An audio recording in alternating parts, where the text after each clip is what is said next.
Siti Noraini dan sebelah saya adalah Encik Muhammad Ridwan. Kami daripada Nippon Sushi Malaysia. Banyak benda yang kami pelajari daripada sesi ini tadi.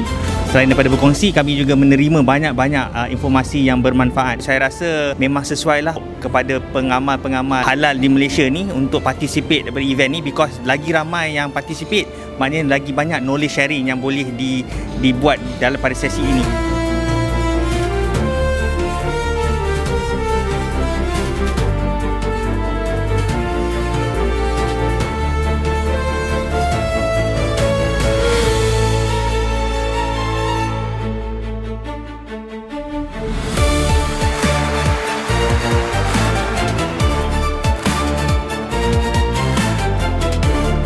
Saya Ahmad Syukri bin Ibrahim sebagai pengarah hal ehwal Islam dan hubungan kerajaan syarikat Mami Double-Decker.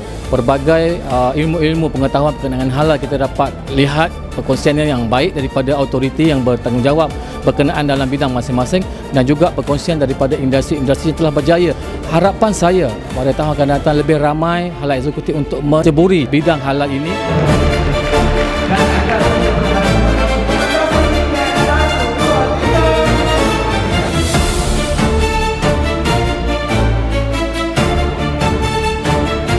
Saya Fazima Muhammad Fuad daripada Kopi Hut. Alhamdulillah saya telah menyertai PEH 25. Hari ini adalah hari kedua. Banyak pengalaman saya dapat daripada persidangan ini, iaitu tentang halal daripada Mufti Layan Persatuan dan perkongsian-perkongsian daripada macam Nippon Sushi, daripada Piuris.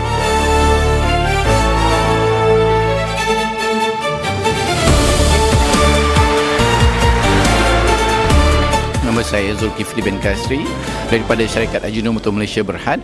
Hari ini kita berada di hari kedua PEH 2025.